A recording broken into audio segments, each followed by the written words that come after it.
Hello everyone, thank you for tuning in. I hope you can hear me.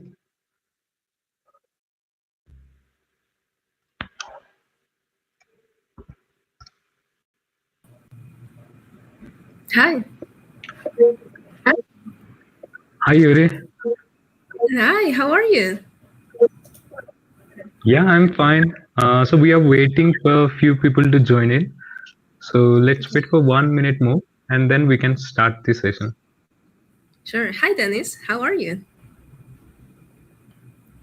Thank you for being here. I appreciate that.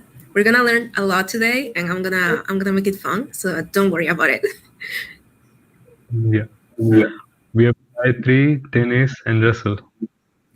Thank you everyone for tuning in, and we are waiting for a few more people to join. Let's wait for 1 minute, maybe. Yeah, it's fine.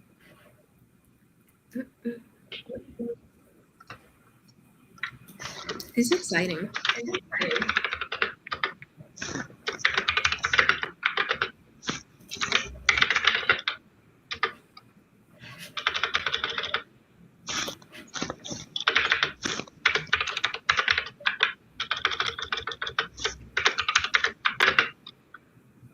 That's a good keyboard. That clicking sound. It's clean.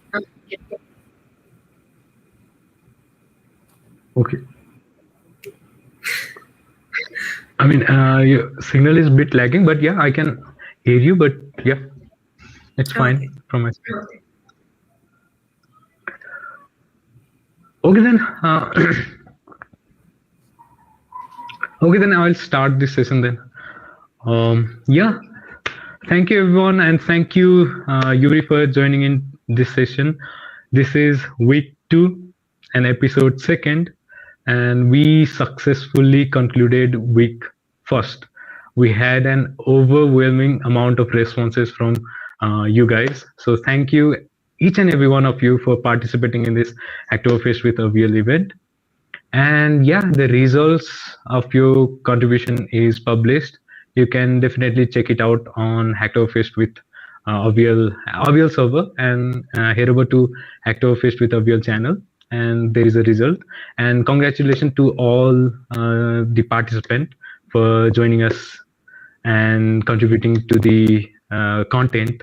And yeah, week 1 was successful. We have an awesome amount of responses, plus we had an awesome speakers join in and tune in, and they gave an awesome amount of insights about their content creation journey, open source journey, Hacktoberfest, and open source related stuff. And this week, on the week 2nd, on the day before yesterday, we were joined by Harshvardhan Mishra. We learned about technical documentation, how to brew awesome technical documentation, how to write an awesome content, how you can start your open source contribution, a contributor, and whole bunch of stuff. And today we are joined by Yuri. So she's an expert. Yeah, she's an expert in content creator. She's an expert in technical writing, and she's an self-taught developer. Plus, she was a lawyer before joining into this development field. And currently, she is working as an DevRel at Phonester. So if you want to check her out, you should definitely check her out on. She's actively on Twitter platform. So she goes by the name of Yuri Codes Bot. Drop the link of her Twitter channel on the public chat section. So yeah, that's about this entire session. So we will be learning about content creation, technical writing, and whole bunch of awesome stuff. And on week 3, so before I hand over the stage to Yuri, I'll give you a brief an idea about week 3 and week 4. So week 3 and week 4 is all about project. We have Metacode, Test Sigma, React Play, and whole bunch of other projects. So there are a bunch of events lined up from the maintainer or the creator of the project themselves, and they will host the event. you can join, or you can pick one particular project, join that event, learn from that event, and once you are once you join that session, at the end of the session you'll receive bunch of topic to write on, and you can start working, pick one particular topic, and you can start working on that topic. And yeah, that's the way you can contribute to the project. So yeah, so the contribution was overwhelming. So the submission link for this week project, we'll submit it to you by tomorrow or the after tomorrow. So you can, after you have done, you are done with your content, you can submit it to that particular link. It will be on our Discord. And yeah, make sure you complete all your stuff, and only after that you can submit to that particular link. And now I will hand over this entire stage to Yuri. She's an awesome human being, and she will guide you about technical content creation, technical writing, and whole bunch of other stuff. So yeah, I'm backing out for a while, and the stage is yours. You can start with your introduction. Yeah, Yuri. Yeah. That's amazing. I'm really glad that the community has provided support for your event, because that's the beauty of open source. But let's just start with the presentation, and I'm gonna share my window, and let's go. Okay, so let's present. Okay, so today we're gonna be talking about content creation. I'm gonna be talking about tools. I'm gonna be talking about but like mistakes that we all do, how to avoid them, what type of audiences you should focus on, and a lot of fun stuff. And just stay tuned with me, okay? But who am I, right?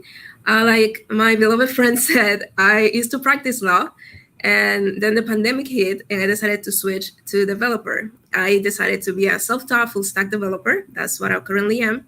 And while I was transitioning, I noticed that the lack of resources for people that have zero technical knowledge, because I come from a completely non-technical background, was astonishing. So I decided to become a technical writer. Like the same thing. Like if you don't see the content that you want, create it. Why not? So I'm also a content creator. I create YouTube videos, how-to guides, tutorials. I have a blog.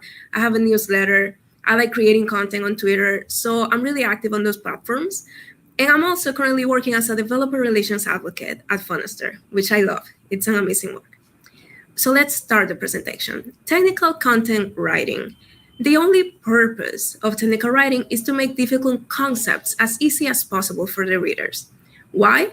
Because this is the first contact that you have with your users, that whether that be for your product, with your content consumers, or with developers. That's the first contact that you have with them. So you want to make it a remarkable one. You want to make that first contact frictionless.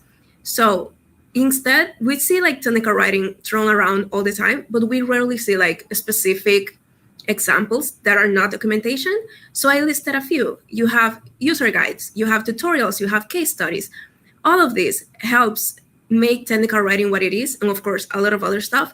But these are like the most common examples on the field. So now that you know what technical writing is, you need to learn how to identify your audience so you can target your content better. Why? You can see that we have developers and we have users. Both of them have very different needs that you need to fulfill, whether that be with written content, video content, guides, whatever it is, the type of content that you're making, they have different needs that need to be fulfilled. So we see that developers play more of an active role when interacting with content, reading documentation, watching videos. They are more interested in the API documentation, in the READMEs that explain the process, have source code, in the system documentation that has more technical knowledge, in the release notes that explains about upcoming versions and stuff like that about the product. So we see that they play more of an active role, because if they like the product and if it's open source, they're more likely to want to contribute to that project. On the other side of the coin, we have users. They play a bit more of an active and passive role when reading your content or reading your documentation, watching your videos, whatever it is. They play more of an active and passive. Why? because they're more interested in how-to guides where you walk them through a task, on tutorials where you teach them something, where they leave knowing something, explanations where you go into deep about your product, about concepts, about things that they need to know, and reference documentation that is more technical, but still at a level that they can understand. Because identifying your audience is going to help you know what type of voice you should use when talking to each and every one of them. Because as you can know, you cannot talk with developers the same way you're going to talk to users on your product, because it's not the same background knowledge, it's not the same technical knowledge. So after we've identified our audience and the things that we want with them and the voice that we want to use with them, now we need to think about the tools. As you can see, I have no preference for anyone because they're not sponsoring me. I'm kidding. But it's because I truly believe that tools should make your life easy. Like the platform that you choose should be providing visibility. As in, it should be pushing your content forward. You shouldn't have to worry about that. You shouldn't have to worry about constantly going after active users, active readers. The platform should do it by itself, depending on the content that you post, on the tags that you use. So that's a way of making your life easy. Another type of making your life easy is easy editing. You shouldn't struggle, especially like with Markdown. If you choose a blogging platform, most of them are using Markdown, you shouldn't struggle editing. You should be able to put like headers, you should be able to put paragraphs, images, videos, you name it, code snippets, you name it, in an easy way. You shouldn't be struggling every time you make content. So this is a very personal decision. You should look through the market and see which kind of tools are the best for you, because not everything works for everyone. And I think the most important part is that you own your own content. And this is particularly important if you're working with documentation, if you're working with articles. You want that content to be yours, especially if later you decide to make your own blog, or later you decide to make another platform or to use another platform. You should be able to secure your content and make sure that you own it and that you can use it on other tools and other platforms, on other websites that you use. And it's really important that you read the small letters of the contract and make sure that you own your content. So I think this is like the 3 steps that you should keep in mind when picking your tool. But now, okay, let's do a little bit of recap. We know about technical writing. We know about picking our audience, right? Now we know what type of tools we should use. So how do we start? This is like the biggest question that I think we all get. How do we start? How can we start making content? And here I broke down the whole process. First, you start with an idea. Every content, every single thing that you see online, everything that has ever been made, it started with an idea. Now, you take that idea and you do your research. Even if you think you're an expert, even if you think there is nothing more than you can learn about it, there is always something that you can learn about anything. So you should do your research. Also, because your idea might be wrong, your idea might be small, your idea might not cover everything that you want to cover. So doing research might make you rethink that first idea that you had. So do your research, right? Then we go back, we determine our audience. Is it developers? Is it for users? The sweet point is to find like a middle ground where you can combine technical knowledge with an easy to follow words and tutorials and stuff like that. That's like the sweet spot, but you gotta determine your audience. Of course, you can write for them separately. There are a lot of cases of this, but you need to determine your audience so you know the tone of voice that your article or the content is gonna have. Now that we have determined our audience, we need to create an outline. Think of this as the skeleton of the content that you're gonna make. Think of it as, let's go to the Markdown example. Think of it as the headers, the paragraphs, the subtitles, the images. Think of it as how your content is gonna be structured, how you're gonna present it to the final viewer. And then the easiest part, because you've already done the hard part, sit down and write. That's it. Sit down, write everything you want, everything, examples, codes, whatever you want, and then review it. That's the last step. Review it. Sit there. After you write it, go take a walk, distract yourself, get out the mindset that you were creating content, and then come back and review it and see what things can be improved. See if the explanation that you gave was good. See if it makes sense for the reader. See a lot of things that a user that might stumble upon your content might see. So after you review it, you start all over again. Another example will be like, oh, I want to make a blog. You got to start with an idea. You got to do your research. You got to determine your audience. You got to create the outline, and you got to write it and review it. So then you start again and start again. So this is the process of content creation. It's not just going with an idea and rolling with it. You got to do your research about it. So you can actually have like backed up knowledge of it, even if you're an expert. So now we know how to start, right? We have our article, we have written it, it's amazing, but we can identify some common mistakes that we see. Every time we see content, documentation, articles, whatever it is, we always find these common mistakes. And the first one is assuming the reader has the same technical knowledge as you. Don't ever do that. Don't ever assume that the reader has the same technical knowledge as you. And this can present itself by not disclosing definitions, by not disclosing content snippets, by not giving a user that has no idea about your product a way to identify it, a way to know what the article is about. Don't ever assume the reader has the same technical knowledge as you. And this second point goes really strongly tied to the first one, is not disclosing acronyms. This happens a lot, especially on tutorials or like technical writing. You see it a lot. And people don't usually, like, because they're writing for a developer audience. But example, I wanted to become a developer. So I was consuming that type of content. And every time they weren't disclosing acronyms, I was like, what is this? So I had to Google it. I had to Google, do my own research, think what it was for, think about use cases, and then come back to the article. And that's what you don't want. You don't want the user to leave your article. You don't want them to go looking for external sources of education. You want to be the source of education. So disclosing acronyms, it's like one of the most common mistakes that we see. And also using a passive voice instead of an active voice. Active voice is like, go follow me on Twitter. Go follow me on Hashnote. Self-promotion. I know, but go follow me. And that's active voice. Like, I'm encouraging you to do something. I'm telling you, go and do it. I've done it. Now it's your turn. See how I'm talking to you.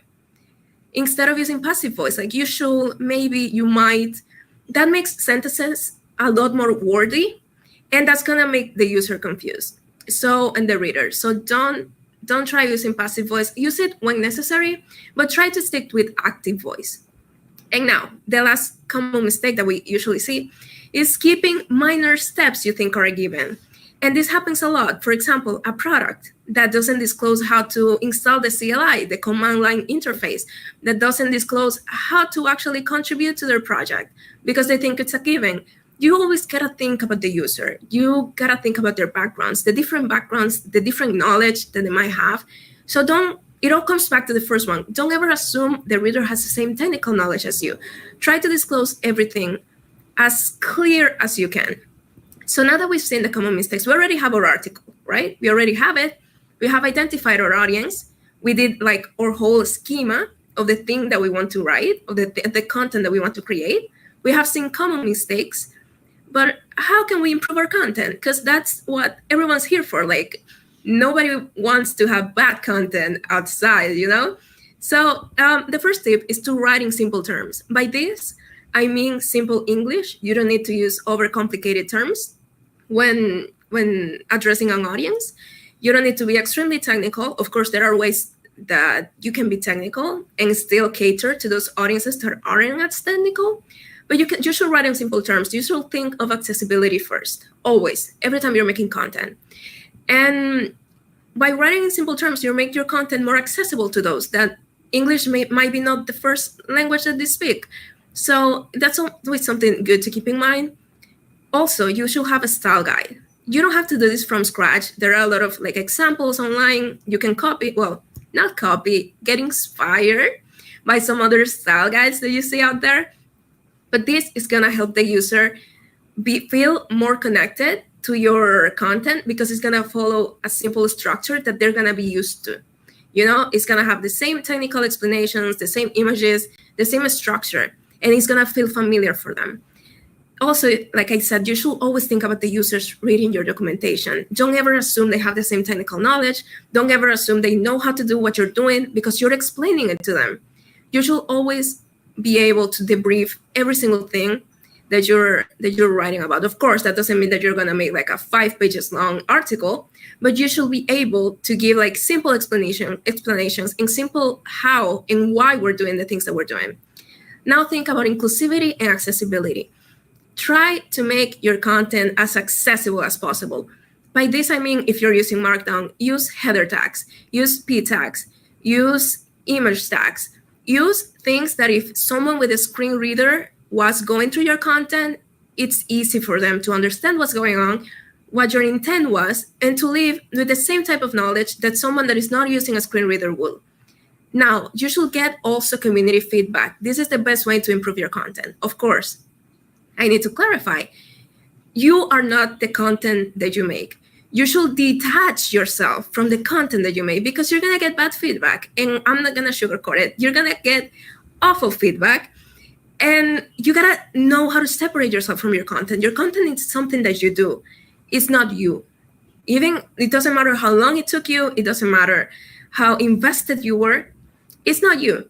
So you should be able to detach yourself and be able to improve from the community feedback, of course, when it's given like in a correct manner. Like, oh, I did like your article, but you could have done this better. You know, you could have shown this code snippet better. You could have explained it better. That way you're more open to feedback and you can grow as a content creator, because that's the most important part, because you're always growing. Like we can see, like tech is always changing, it's always improving.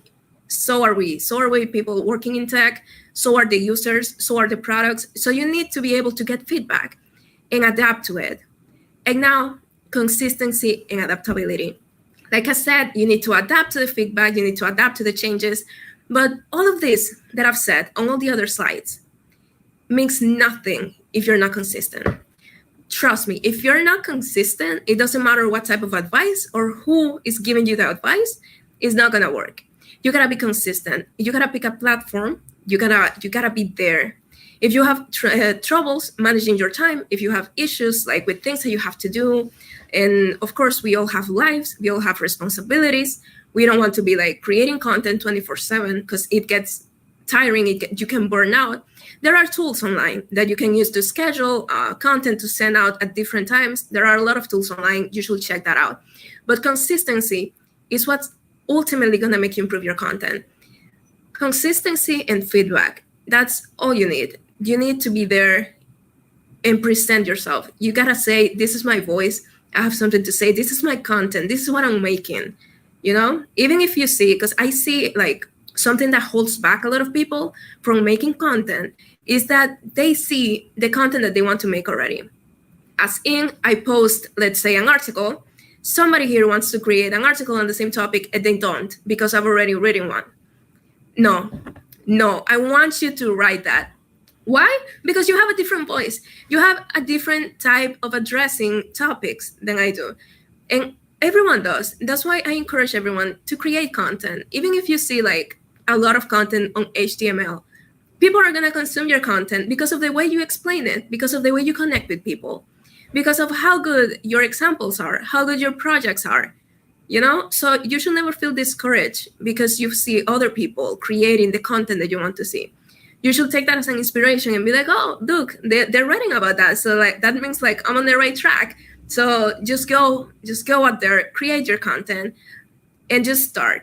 Like, let me just end like this presentation with a little bit of motivation talk. Just start. That's it. That's my that's my motivation talk. Just start. You have no idea where that's gonna take you. I would recommend starting with a blog if you don't like showing your face. That's how it started. I started in blogs. I started Twitter Spaces, and now I'm doing webinars. So it has been escalating. You know, it wasn't like I jumped right into this. But yeah, just start. Just putting yourself out there. If you're on Twitter, join Twitter Spaces. Try to participate. Even if you think you have nothing to say, you do. Your views matter. Your opinions matter. If you have any question, it matters. Okay, so don't just sit there and passively ingest content. Like, try to make your own content. Try to make the content that you want to see. Like when I said in the beginning, what inspired me to create content was that I wasn't seeing the content that I wanted. So I was like, well, that looks like a job for me. So, so I decided to start making content. So you gotta find that thing that motivates you and start making content. So with that, I'm closing the presentation. Thank you so much for being here. I really appreciate it. I really appreciate being a speaker here. This has been amazing. Yeah. It was awesome to have you here. Hello. I hope you can hear me. So yeah, it was an awesome session. I mean, thank you, Yuri, for giving so much insights about technical content creation, and whole bunch of stuff. So yeah, I had few questions, but due to some internet issue, uh, let's wait for 1-2 minutes more for Yuri to join. So yeah, meanwhile, let's wait for 2-3 minutes. I'll ping her. But yeah, so yeah, Hacktoberfest first week we successfully concluded, and your article was, I mean, your contribution was amazing. So the result is out. Hi. So yeah, we lost you. When? Yeah. Yeah. The session was amazing. I mean, you need to push yourself out there. So your motive, I mean, your view is to push yourself out there to make yourself and make your content visibility, to increase your content visibility by pushing yourself, by pushing your content to various channels. Again, we lost you. But yeah, that's the intersection. But yeah, I have one question for you. So the presentation, or was it the end of the presentation? No. I have one question, separate question regarding the journey of. I got like the connection disconnected. So like did the presentation. No, the presentation concluded, but the end of the session it got cut off. So yeah, no problem. So yeah, I have one question for you. So what advice that you can give to the beginners or newbie who are just starting their content creation or technical writing journey? You see, I should do it again because I gave advice at the end. I will just recommend starting. I started with blogs, and then I started doing Twitter Spaces, and then I started doing webinars. So it went escalating. So you gotta find a platform that you're the most comfortable in, and then start creating content consistently there, so you can see results. So it's just about starting and just being consistent. Just start, and if you see the content that you're making has been already made, still do it, because nobody has your same tone of voice, nobody has the same way of explaining things that you do.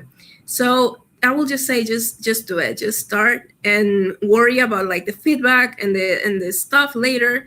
Just the important thing is to start and create a habit of making content so that it gets easier in the future. Yeah, awesome. So another question. So how do you manage your time doing behavioral stuff and writing content and creating a YouTube videos? Plus, I checked out your TikTok as well. So how do you manage your time in a day-to-day basis? I think that my life-saving tip is to use like content management platforms and schedule content to be sent out, because there is not enough of you to go to those different type of platforms and create content and post it. So you should like have a way of managing that type of demand that people have, or like you have set yourself to a certain standard monthly. So use platforms that allow you to schedule your content, and that's gonna save you from a lot of wasted time. You can just sit and create content and schedule it and send it out, and you handle the responses and stuff. Awesome. So yeah, one final question as well from my side, before we jump into the Q&A. Yeah, one. I'm curious about your journey. So, how and why did you decide to jump into tech field from your lawyer journey? I've always When did been it involved happen? in tech, and at first Yeah. I thought that, like, when the pandemic first started, that's when I transitioned to tech. So at first I was like, well, this is fun. Like, when people ask me what do I do for fun, I just say like, oh, coding, like whatever. But then I started coding and I started doing stuff, and I just loved it, and I fell in love with it, and I started building in public. I started building people that were following me too. Like, I started helping them, I started making content for them. So that's something that I really find enjoyable, and I can see myself doing it like in the long time. And that's something I didn't get with law. I never saw myself doing law for more than 10 years. I can absolutely see myself doing this for like the rest of my days.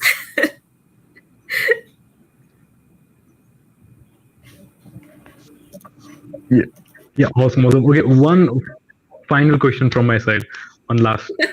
So, how did your technical writing and content creation journey help you on the tech bit, on your coding journey and your tech side? It helps a lot because when you're teaching, you learn twice. And the process that you have to go through when creating a content is doing your own research. So when you do that type of research, that's my dog. I'm sorry. She's acting up. And you gotta do your own research, and that helps you a lot, especially with technical content and technical concepts that you might need for an interview, for a coding interview. And it actually helped me a lot because it helped me land this job that I have because of the content I was putting out, the videos, the spaces that I was part of and hosting. It all came together to create like an online presence that I knew what I was doing. Especially being self-taught, that's so important for you to have like a background of like the things that you've done and the things you've accomplished. So it has helped me a lot, and it has landed me like opportunities writing for companies. So I will say it's incredible. I will recommend everyone to just start. If you have doubts, just go ahead, and if you're gonna be fine. Nothing's gonna happen. Trust me. Exactly. So if you want to start your content creation journey, then you can definitely start it right now, because you'll learn a lot while writing it. I mean, the best way to learn is by writing it. So start writing right now. So yeah, there is one question on our Q&A section. Okay. So there is one question from Enigme. He says that resources that you recommend that made your coding journey or made your journey easy. So are there any resources that you can share? Yeah, a lot. We're gonna be here for a while. I'm kidding. I mostly used Free Code Camp. I used also a course called JavaScript for 30 days or something like that. 30 days of JavaScript by Wes Boss. That's amazing if you want to get like the basics of like JavaScript after you finish a course, because JavaScript is really hard. Also, I took like a bootcamp from Angela Yu. I took CS50. All of that is free. You can get it for free. I never like paid for courses. And YouTube is also there. So if you have any type of questions, any type of things that you want like deeper knowledge in, you should Google it, and you're probably gonna find a video about it. And those are the things that made like my journey easy. But also joining a community. I joined Tech Twitter when I was learning JavaScript, so I was really early in my journey, because how the FreeCodeCamp curriculum works is that you learn HTML, CSS, and JavaScript and libraries, so front-end libraries. So I joined Tech Twitter when I was struggling. So the community is really helpful. Like if you ask questions, at the time I didn't have any following, because I'm telling you, like I just joined, I completely joined. And you just sharing your journey is gonna make people connect with you, and if you share your struggles, it's gonna make people even more likely to connect with you because they're like, oh, I'm going through that too. Let's connect. Let's get to help each other, you know? And that's the beauty of Tech Twitter. I would recommend everyone to go to Tech Twitter and create a Twitter account and join the community because everyone's so helpful there. So besides those resources, of course, I will learn like 8 hours a day. I will take it like university, you know, like discipline, Hawkeye, like straight up, like a lot of time. And I was really like interested in, I had a goal in mind that I wanted to like achieve, and that was a job in tech. I wanted to do that. And when you have like a clear goal, it's easier for you to stick to your journey because there are gonna be a lot of days that is gonna be hard. You're not gonna know the answer. You're gonna find a lot of bugs, especially working with JavaScript or Python. That one space is gonna ruin the whole the whole code for some reason. And yeah, you just gotta stick to it. You gotta have a clear goal, and that's gonna make your journey easy and connect with people on the same journey. Of course, you're not gonna be at the same time, at the same content, but on the same journey, people that are still learning with you, so you can rely on each other. Yeah, exactly. I hope that answered your question. So yeah, keep engaging with you. I mean, with the tech community, and start sharing your content. Start focusing and start giving your focus 8 to 10 hours per day. No, I wouldn't recommend that. I was unemployed. I just want to clarify. I was unemployed. I had nothing to do. I don't have kids. I am just me. So I didn't have anyone depending on me. So that's why I could like dedicate that much time to learn and not only like practice, but to learn and practice. And you should find a schedule that works for you. Do not take my advice on hours because this was when the pandemic hit. Everything was closed. Nobody was expecting anything from anyone. So it was safe to spend that amount of time on just learning. But if you're able to, fine, but take breaks, okay? But like find your own rhythm, find what works for you, find what platforms work for you, because Free Code Camp might not work for you, maybe the Odin Camp, something like that. Just find what works for you and try to adapt that routine to fit your needs, and that's gonna make it way easier. Yeah, exactly. But there is a saying that 10,000, if you put 10,000 hours of effort, then you can be expert in something. Mm-hmm. Yeah. The trouble is, hope that answers your question. Yeah. So yeah, if you have any question, then you can shoot it out right now. Yeah. Me for you. Let's go. If you have any type of question, like writing or anything, just let me know. Hi Ganesh, how are you? There is a Q&A section. You can shoot it out on the Q&A section, or you can drop it on the chat. I'll pick it up. Mm-hmm. But yeah, I am just curious about how much of my presentation was missing. So. No. Yeah, it was clear. But at the end of the session, we lost you. At the end, that's once your presentation got over, I mean, at the end of the session, we lost you. Oh, that sucks. I'm gonna have to film it for YouTube then.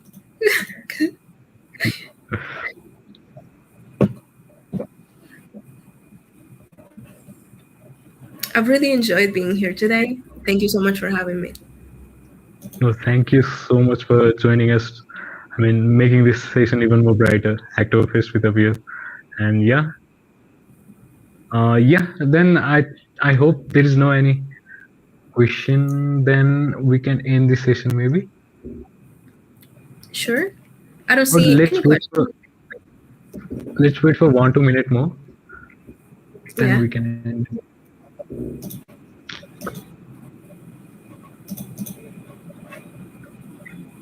Thank you to all the viewers though. This is my first webinar. So I mean, even if it didn't go as planned, I'm really excited to be here because it's my first time. So Yay! No, it was awesome. So Thank you. yeah, then I think we need to say. Oh yeah, there is one question. Oh. Might be unrelated, but how do you connect with developers or folks in your field? The best way I've done it, it's through Twitter, through spaces. That's how you get to know people. That's how you get to connect with them like on a human level instead of just interacting with their tweets. That you can actually hear what they sound like, what they actually think like. And I would recommend Tech Twitter and also blogging platforms. That's an easy way to connect with developers interested in your content and just start interacting with them, start commenting on their stuff, and reach out to them. Remember that everyone on tech Twitter and the tech community is a person, so you can just hit them up and be like, "Hi, I really enjoy this type of content. I'm creating content too. Do you have any tips? Do you have any advice?" And they're more likely to reply to you. Just don't DM them hi. I've heard that that's a no-no. But if you like show a genuine interest in what they're doing, it's gonna be fine. So just either tech Twitter or blogging platforms are gonna help you connect with developers. So yeah, I'll share you guys the link of Yuri's Twitter, so you can definitely check it out. And she has an awesome sets of articles on published on Hasnode as well. You can definitely check it out there as well. So yeah, thank you everyone. Thank you, Yuri, especially for joining us. Yeah, it was an awesome session. Thank you. And yeah, this is the end of episode 2, week 2nd, Hacktoberfest with Avir. So Woo! thank you everyone for. And yeah, there are a list of articles. You can pick it up on our Avir server, Hacktoberfest with Avir. There is one spreadsheet. Pick one particular topic. You can start working on that. You have 1 week to submit. 1 week, as in our October 18th, is the deadline. So you have around 6 to 7 days to write one article and submit it. And yeah, and you can tune into our next session with Tapas next week. So it will be an interesting journey. So thank you very much, Yuri, for joining us and making this session even more brighter. And yeah, that's all I have to say. Thank you. This was amazing. Bye, everyone. Have a nice one. Bye-bye. Bye.